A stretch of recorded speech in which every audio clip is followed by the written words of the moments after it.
Ispaniya javob yil chempion bo'ladi. Argentina yoradi. O'zi meni bu uyda hech kim tushunmaydi. Hajiyan. Assalomu alaykum tog'a.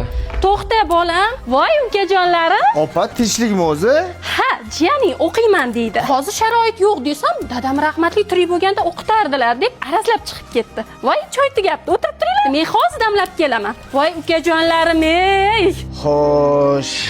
Nima qilamiz? Men yangi mashina zakaz qilib qo'yganman. Hozir unaqa sharoitim yo'q. Men ham bolalarimni xususiy maktabga berganman. Keyin chet elda institut o'qitmoqchiman. Hozir kuchim yetmaydi. Hozir hammaga qiyin-a? To'g'ri. Siz chet elda o'qitmoqchiman dedingmi? Zo'r. Eslaringdami? Ota-onamiz o'tgandan keyin 3 ta aka-uka chirqirab qolmasin deb, mana shu opam o'qimadi. Ishladi. Eshigimiz to'la yaxshi joylardan sovchi kelganda bizni deb oila qilmadi. Kech turmushga chiqdi. Bizga ota o'rnida ota, ona o'rnida ona bo'ldi. Endi uylanib bitta xotin 4 tadan bolani boqishga yetgan kuchlaring bittagina jiyanimizni o'qitishga yetmay qoldimi? Aka, Gap tamom. Sen opamni eshiklarini almashtirib, polni uyni remont qilib berasan. Men jiyanimizni o'qitaman. Sen jiyan oyoqqa turguncha polni ro'zg'orni bo'yningga olasan. Aka, men chetda ishlasam ro'zg'ordan qanday xabar olaman? Bahona qilma.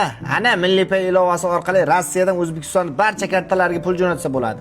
Naqd pul ham jo'nata olasan. как раз Milliy payda 20-avgustgacha yutuqlar oyligi aksiyasi bo'lyapti. Ha, barakalla. Eng kamida 10 ming rubl o'tkazib, 15 ta Samsung telefondan bittasini yutib olsang bo'ladi. Yutsangiz telefonni menga berasiz-da. O'chir. Men ota-onamizni qabriga qimmat tosh qo'ydirmoqchi edim aka.